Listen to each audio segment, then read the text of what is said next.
Buenos días a todos. Yo voy a hablar del idilio permanente entre los microcréditos y la usura. Creo que no traigo una opinión muy a favor de la usura. Ya voy adelantando que vengo a hablar de cuál es el problema de la TAE, pero traigo remedios alternativos, que no todo es usura. Parece que desde el crédito revolving y de la sentencia de 25 de noviembre de 2015 de las tarjetas de crédito revolving, ya todo lo que hay en el monte es usura, y no tiene por qué ser así. Es decir, ese idilio puede tener otras relaciones. Bien, aquí tengo una pequeña exposición de qué son los microcréditos, pero ya saben ustedes, o mejor dicho, micropréstamos, porque no son créditos, son préstamos. Son aquellos que tienen una cuantía de entre 50 a 600 euros en primeras disposiciones, hasta 2.000 euros para segundas disposiciones, y con una duración corta, usualmente entre 7 a 30 días, pero puede ser algo mayor, en ningún caso superior a 6 meses y en ningún caso superior al año. Se anuncian como créditos o préstamos con facilidad de concesión. Desde tu casa, desde el sofá, puedes conseguir dinero a préstamo, con ASNEF, sin ningún tipo de control, es decir, facilidad en la concesión, cosa que va a tener que ser prohibida de conformidad con la nueva Directiva de Crédito al Consumo. Y son créditos concedidos o préstamos concedidos por entidades no supervisadas por el Banco de España. Que no es mejor ni peor, es distinto a lo que sucede en todo el resto de la Unión Europea. En España, a diferencia de lo que sucede en el resto de la Unión Europea, la actividad de concesión de préstamo y crédito no está reservada, no hay reserva de actividad. Por lo tanto, no solamente las entidades de crédito pueden dar préstamos, cualquier particular, cualquier empresa puede dedicarse a la actividad de concesión de préstamos. ¿Qué sucede? Que no siendo entidades de crédito no están sujetas a los requisitos de autorización, registro y supervisión del Banco de España. En consecuencia, vamos a ver que una de las consecuencias de ello es que los datos de los micropréstamos, como los datos de los préstamos concedidos por cualquier prestamista no entidad de crédito, no consta en las tablas de los tipos medios aplicados a las operaciones de crédito por ellos concedidos.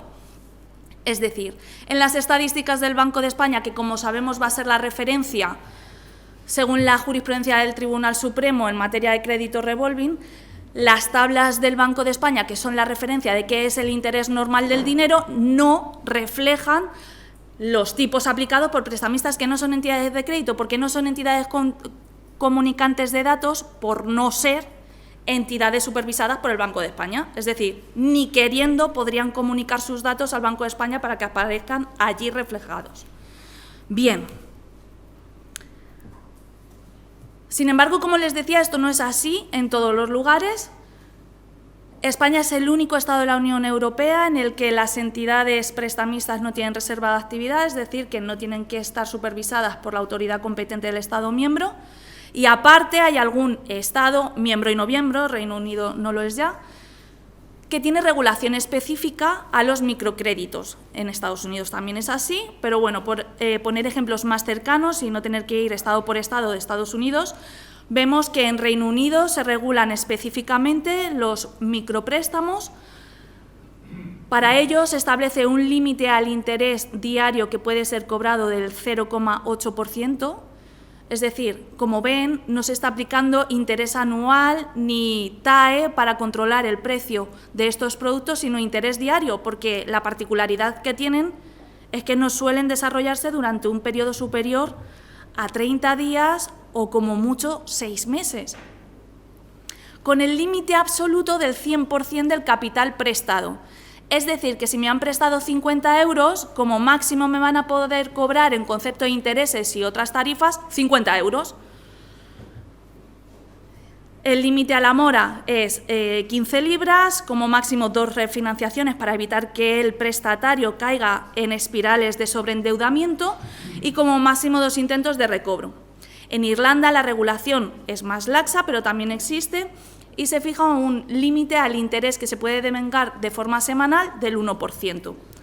y la duración máxima es de 52 semanas. 52 semanas es un año, es decir, como máximo para concebir que es un crédito, un micropréstamo, solamente se pueden prestar durante un máximo de un año.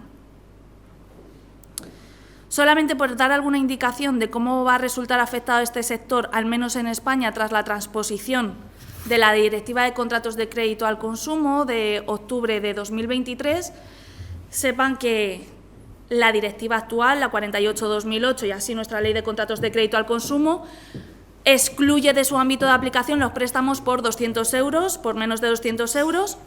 Las asociaciones o las entidades prestamistas asociadas a EMIP, la Asociación Española de Micropréstamos, se obligan por su Código de Buenas Prácticas a cumplir con esa Ley de Contratos de Crédito al Consumo, incluso cuando sus préstamos sean de menos de 200 euros. El incumplimiento de un Código de Buenas Prácticas constituye una práctica desleal, es decir, que no es inane que no cumplan con esto. Pues bien, con la nueva directiva ya no va a caber que haya prestamistas o microprestamistas que no estén adheridos a esta normativa. Se elimina el límite inferior. Al alza también se amplía de 75.000 a 100.000, pero no es el objeto de esta charla, así que me limito a decir que se elimina ese límite inferior de 200 euros. Lo más importante, el artículo 31 obliga a los Estados miembros a que velen por introducir medidas que eviten los abusos en los tipos aplicados en los préstamos, los costes totales de los préstamos o las tasas anuales equivalentes. Es decir, va a haber que establecer límites a alguno de estos tres conceptos, o al interés, o al coste total, o a la TAE. El proyecto era mucho más exigente porque decía que se tenía que poner limitaciones a alguna de estas tres cosas, y aquí lo que se dice es que se debe implementar medidas para evitar abusos en cualquiera de estos tres tipos. Nos vamos al considerando 73, que no sé si tendrá más o menos incidencia después de lo que hemos visto en las intervenciones previas, pero bueno, lo que dice es que una de esas medidas para evitar los abusos es que se pueden establecer límites máximos o intereses usurarios. Es decir, que lo que en el proyecto de directiva teníamos, que había que establecer límites y punto pelota por lo menos a alguno de estos tres conceptos, ahora ya no es así. Ahora ya esto puede quedar salvado con la implementación de normas de usura. Si esto va a significar que nuestra ley de 1908 puede dar por cumplido esto, pues la solución es absolutamente insatisfactoria, no hace falta que lo diga yo. Pero bueno, en el proyecto sí que la cosa era muy exigente. Se exigía que al menos se establecieran límites y no quedaba eso salvado por la mera adopción de normas de usura. Por otra parte, el artículo 37 exige, ahora sí, ya España no se va a poder liberar más, que todos los prestamistas estén autorizados, supervisados y registrados por una autoridad nacional competente. No sabemos cómo se cristalizará esto en nuestro Estado, pero podría ser que se sometan a la supervisión del Banco de España o a cualquier autoridad de consumo. Y por otra parte, se establece en el artículo 35 que deberán establecerse medidas de refinanciación o de reestructuración de la deuda antes de iniciar procesos ejecutivos. Bueno. Yendo directamente a la usura. Como saben, nuestra ley de represión de la usura establece que se podrá considerar usurario, será nulo cualquier préstamo que se conceda con interés notablemente superior al normal del dinero, este es el del mercado de referencia, o en circunstancias leoninas, es decir, en circunstancias en las que se aproveche el prestamista de la situación angustiosa de necesidad del prestatario o lo reducido de sus capacidades mentales. Con la sentencia Sigma, la 25 de noviembre de 2015, el Tribunal Supremo eliminó el criterio subjetivo de usura, de forma que a partir de ahora basta con que los intereses sean notablemente superiores al interés normal del dinero para que quepa hablar de un préstamo usurario, incluso cuando no ha habido situación angustiosa al prestatario y sus capacidades mentales eran plenas. Después de varias discusiones sobre cuál era el interés de referencia en las tarjetas de crédito revolving, en la sentencia Withing, la de 3 de marzo de 2020, acaba diciendo que será el tipo medio del producto o del mercado de referencia, el más próximo al producto, el más parecido al producto. Es decir, no van a ser los tipos de referencia de las estadísticas del Banco de España relativos a los créditos al consumo, que usualmente arrojaban un 8 o un 9%, sino el de las propias tarjetas de crédito. No entro en que empezaron a sacar los datos de forma retroactiva, bla, eso ya está superado. Bien. El del mercado de referencia, para las tarjetas de crédito, para crédito al consumo, crédito al consumo. Bien. Problema, lo que les decía antes, las entidades que dan micropréstamos no son entidades comunicantes de datos, es decir, sus tipos no aparecen allí. En estas circunstancias tenemos, como siempre, heterogeneidad de pronunciamientos en la jurisprudencia o mal llamada jurisprudencia menor. Aquí les traigo algunas sentencias. Hay muchísimas, esto es solamente una mera ilustración, de algunas sentencias que consideran estos préstamos usurarios y les pongo las condiciones. 100 euros a 9 días, 10 euros de honorarios. En muchas ocasiones, como sabrán, no se regulan con un tipo de interés anual, sino con sujeción a honorarios o tasas, es decir, como un coste cerrado, y de ahí calculamos cuál es el tipo y cuál es la TAE resultante. Bien. La TAE de un préstamo de ese tipo es de 6.788. Se declara usurario porque supera en más de 2.262 veces el interés legal del dinero, fijado en el 3% para el año de referencia, para el año de contratación, y porque el tipo para los préstamos personales concedidos por entidades de crédito a plazo de al menos un año, de hasta un año, era del 4%. Por lo tanto, un 6.000 y pico % TAE era exorbitante en comparación. La siguiente sentencia que les traigo de la Audiencia Provincial de Madrid, un préstamo de 500 euros a 30 días, honorarios, precio 174 euros. Esos 174 euros constituyen un 35% del capital prestado. Es decir, esto en Reino Unido no sería usurario ni tendría ningún problema porque no supera el 100%. La TAE que arroja son 3.564 euros. Por lo mismo, porque supera de forma excesiva el tipo medio aplicado a los préstamos a un año según las estadísticas del Banco de España, que osciló entre el 3 y el 5%. Esa Audiencia Provincial de Granada evalúa un préstamo, 15 micropréstamos en los que en total se había prestado 8.930 euros y el prestatario abonó 2.464 euros, un 27% del capital prestado. Arrojaban una TAE variable, pero del 2.333%. De nuevo, es usurario porque supera muchísimo, con creces, los tipos medios de los préstamos según el Banco de España.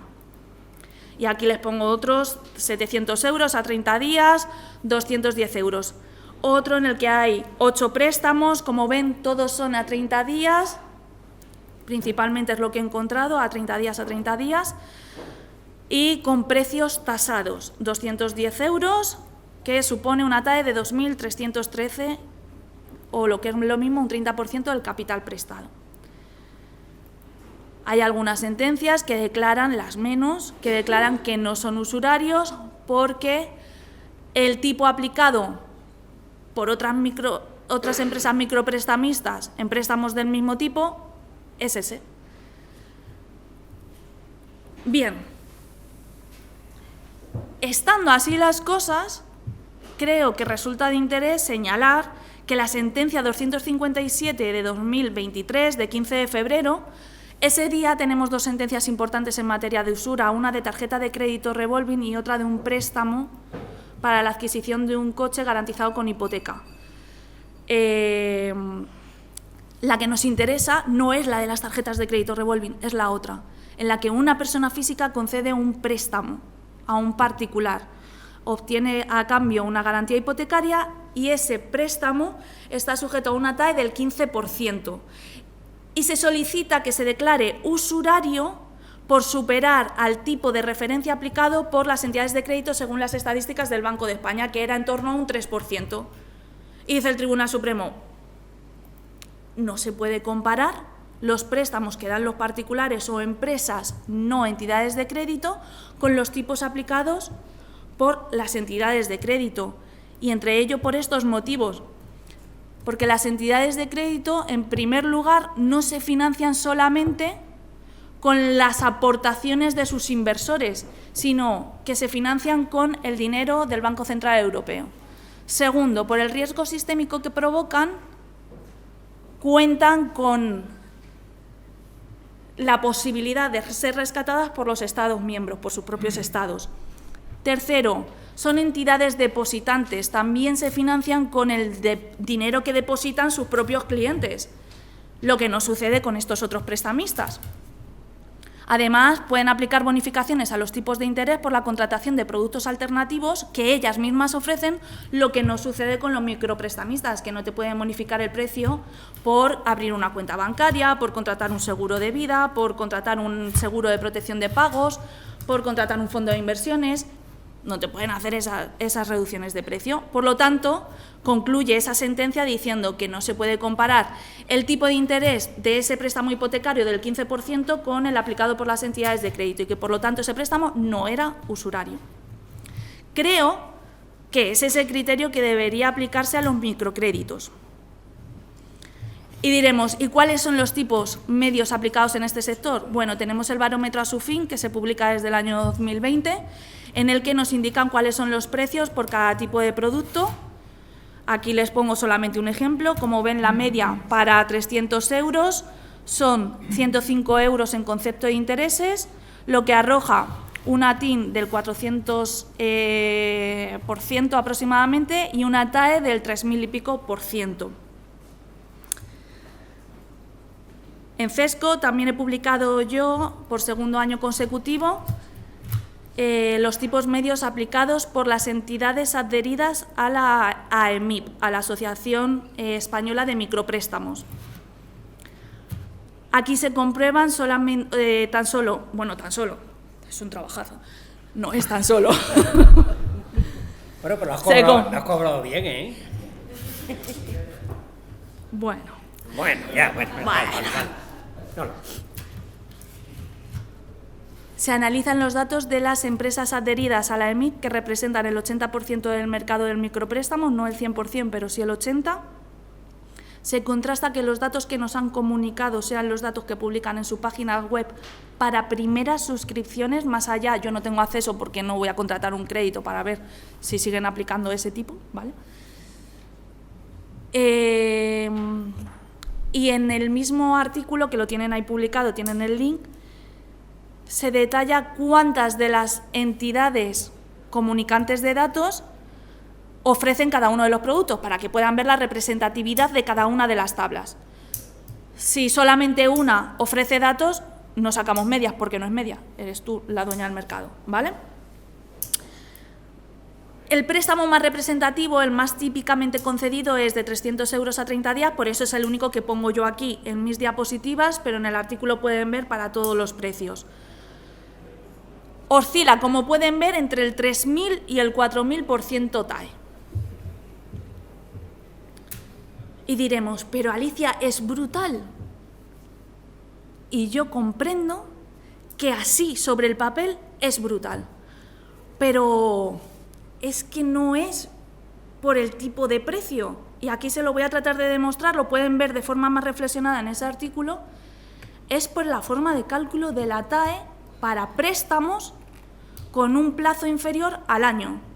Como pueden ver, a ver si soy capaz de explicarlo, como pueden ver en la primera línea, esa es la fórmula de la TAE. Ven una F pequeñita, que es un exponente, es la frecuencia.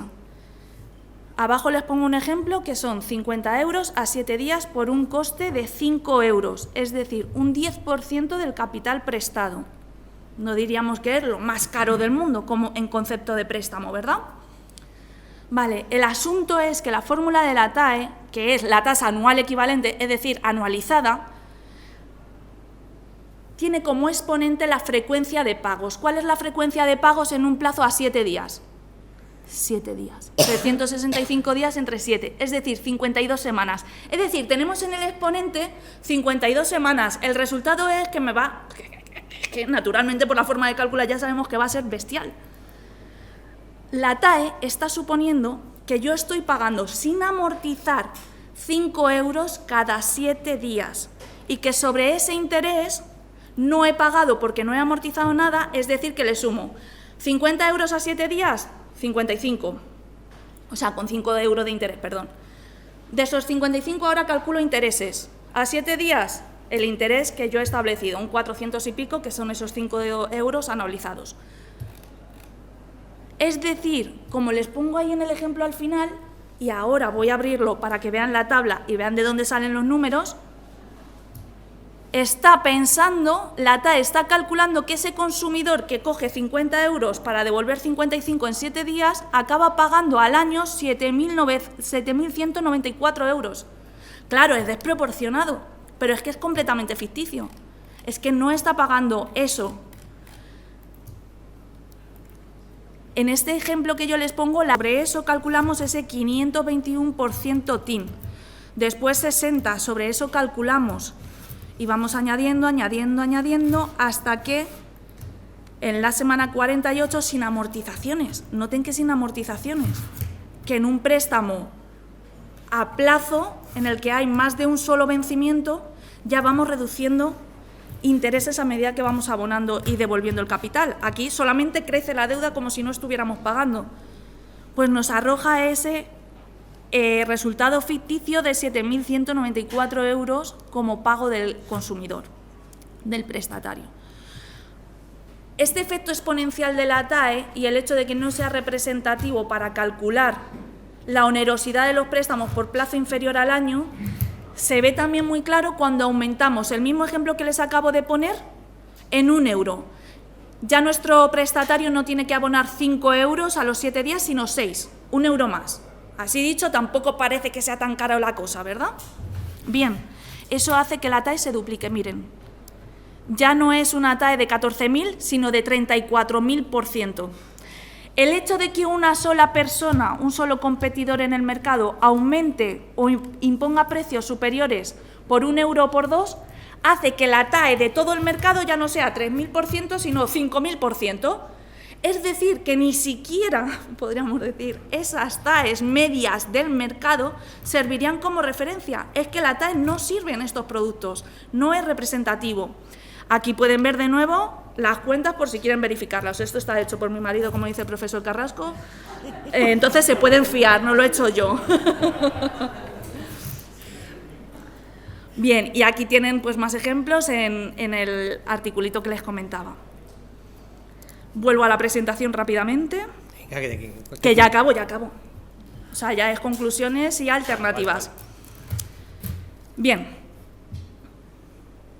estos solamente gráficos donde explico cómo se ve cómo cae la TAE a medida que ampliamos en una sola semana el plazo de evolución.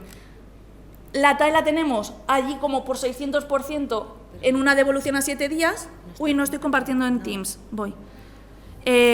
Pero con ampliarlo a 15 días ya ven cómo cae en picado. Vamos a ver si me acuerdo yo de las épocas del coronavirus de esto. Aquí está. Perfecto. Vale.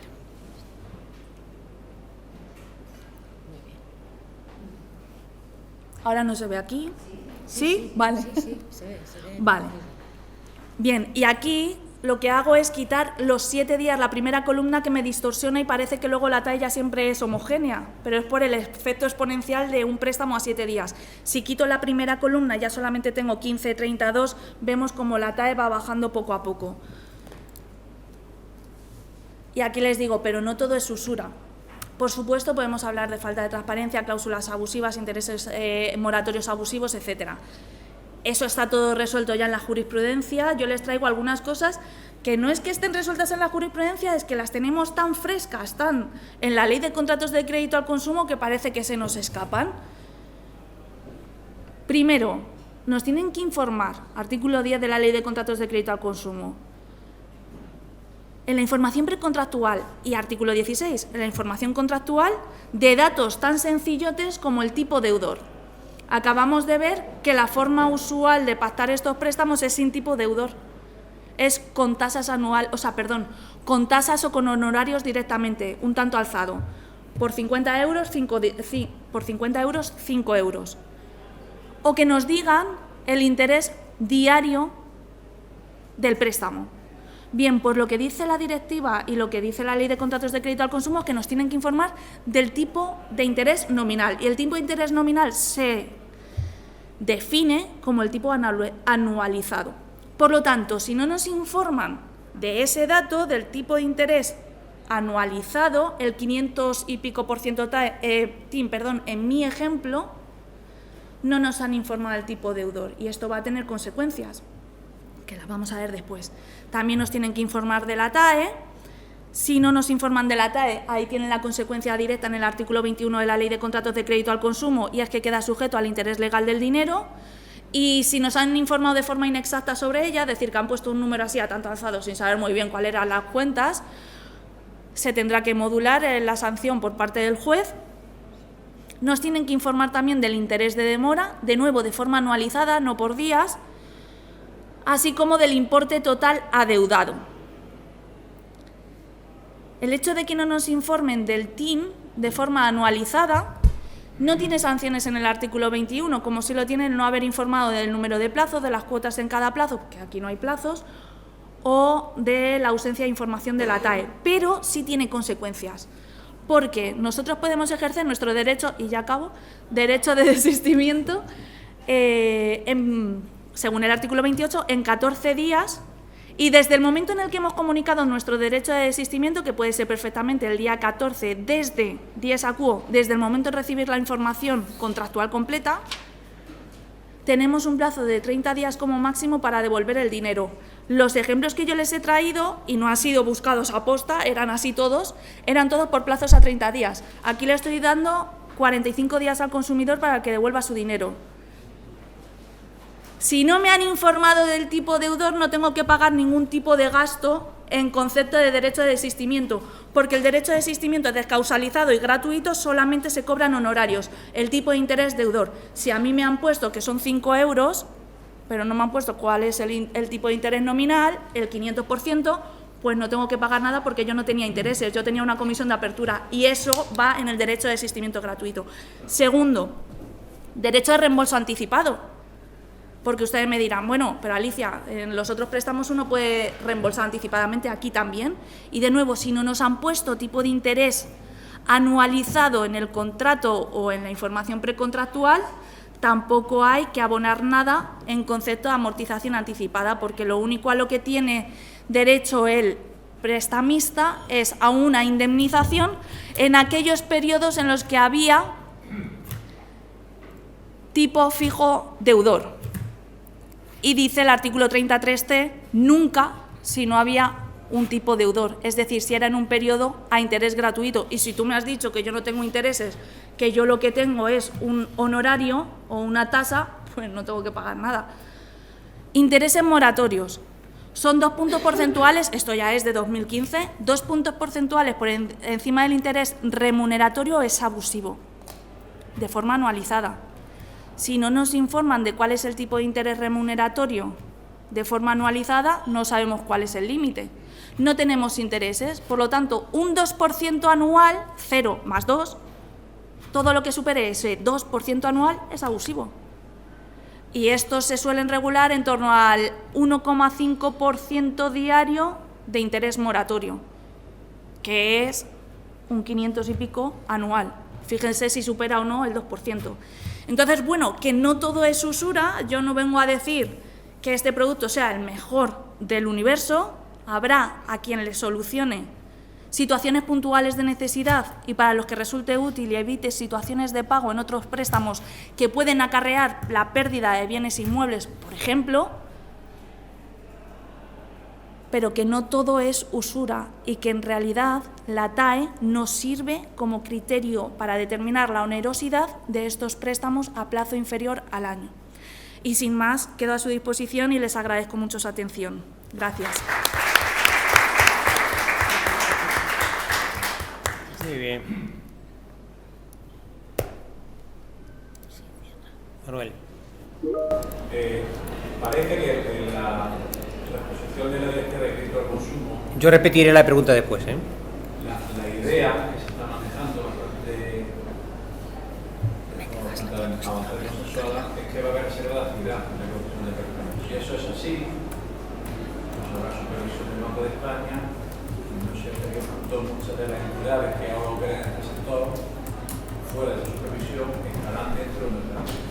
Eso por una parte. Y por otra, parece que también uno de los problemas que ahora se plantean, no aquí, pero en general con concesión de préstamos por entidades bancarias, por ciertas instituciones de crédito, es que ninguna de las tablas del Banco de España, ni el 19.4, ni el 19.6, ni la información que está en la página web del Banco de España que deriva de la circular 5/2012, que obliga a entrar a la información al Banco de España y que está en su página web de una manera a veces confusa, expone. Ninguna de esas tres vías son en realidad tipo de referencia aceptables y válidos, a pesar de que el Tribunal Supremo, en materia de revuelo, que utiliza el 19.4, como ya sabemos.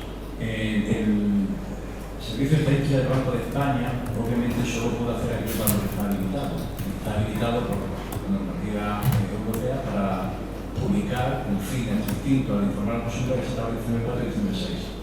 Me parece que lo que se está manejando en la futura normativa europea es autorizar expresamente al Banco de España para que el Banco de España, a los fines específicos de fijar el mercado de referencia de distintos tipos de préstamos al consumo, pues elabore, y estadísticamente de forma correcta, obviamente, como lo saben hacer, lo pueden hacer, distintas tipologías de crédito al consumo para que sirva como un índice de referencia válidos. Entonces, si eso realmente cuaja y tiene esa autorización legal, pues esa será una vía para que todos aquellos préstamos al consumo que estén sometidos a la supervisión del Banco de España y dentro de los cuales de un nuevo grupo estarán también estos, pues podamos tener un índice de referencia realmente específico para valorar la usura. Si eso sucede, se arreglarán muchos de los problemas que tenemos y que estupendamente se ha explicado, pero también de préstamo al consumo de cualquier tipo, no solo el tipo de microcréditos. Gracias, solo eso. Sí, por la información que yo tengo del sector, mi información del sector es relacionada con las empresas adheridas a la EMIP únicamente. Estas empresas y la EMIP tiene publicado un libro blanco de lending online en el que solicitan expresamente la supervisión del Banco de España y que sean reconocidas como entidades comunicantes de datos. Las empresas que sí que se adhieren al sector tienen la sensación de que están compitiendo de forma desleal con competidores que no quieren cumplir con la ley de contrato de crédito al consumo, que no cumplen con los requisitos de transparencia, que por el hecho de que suban en 2 euros el precio de un producto ya desvirtúan las TAEs, así como que les da una mala imagen. Entonces, por la noticia que yo tengo, estas entidades están solicitando reuniones con el Banco de España para poder ser supervisadas por el Banco de España. Es decir, hay una parte del sector que quiere ser regulada y que desea que esos competidores a los que se les va a cerrar el mercado se les cierre. O todos... o... Entonces, creo que hay una parte del sector que sí que está deseosa de que eso suceda. Muy bien. No sé. Vemos unos números en el chat, pero probablemente se deban a un error. Si alguien quiere formular alguna pregunta. ¿Alguien quiere preguntar en el chat? De todas maneras, porque la asociación de la que habla Alicia son amigos suyos y si son clientes nuestros y son gente a la que queremos. Observad que la realización de estadísticas por el Banco de España, incluso aunque no sean precios comunicados, de propia iniciativa por el Banco de España, supone entonces establecer una nueva columna de interés normal del dinero en un sector de tráfico. A eso le aplicas el 6% que ya conocemos, es decir, 6 puntos más allá del normal del dinero y estamos en el colchón de la no usura. La consecuencia es que si se hace una estadística de todos estos que cobran el 1.400, lo que fuera, Ese es el precio normal del dinero y además les permite subir 6 puntitos más. O sea, el regalo es envenenado, la publicación del Banco de España. El Banco de España nunca debería publicar esto, aunque se lo comunicaran. Nunca debería hacerlo, porque el resultado es perverso. El modo de calcular el interés normal del dinero y la usura por parte del Tribunal Supremo supone santificar la mayor monstruosidad, siempre sea generalizada. Y yo no digo que sea una monstruosidad en este tema, pero eso es así. Y lógicamente, además, si tú pones un filtro para entrar en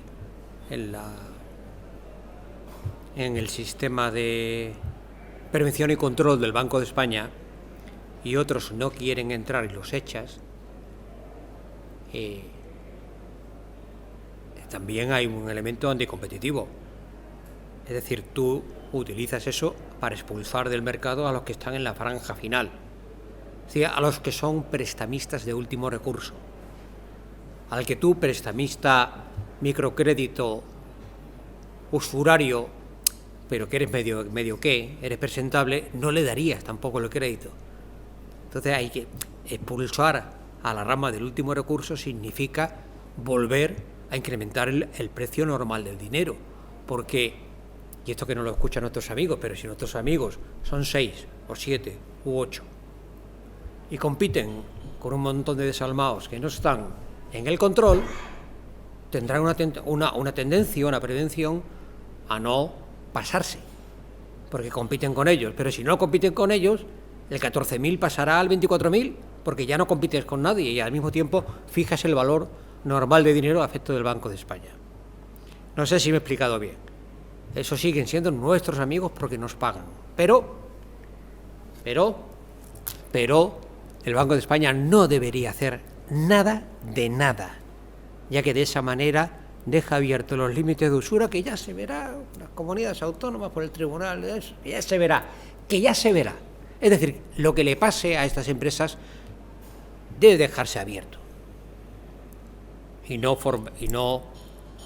legitimar el valor normal del dinero, que es lo que estamos haciendo con el crédito revolving, lo cual está muy bien, ¿no? Yo no tengo nada contra al respecto, pero claro, en el momento que son 7 entidades las que prestan y las 7 prestan al mismo interés, está claro que el interés normal del dinero es el que ponen ellas.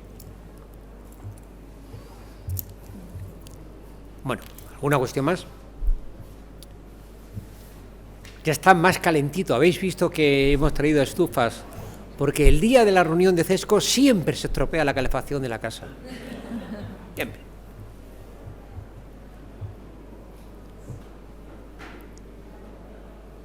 ¿Tú dirás? Si no hay más intervenciones, pues nos tomamos un café, tomamos un descanso.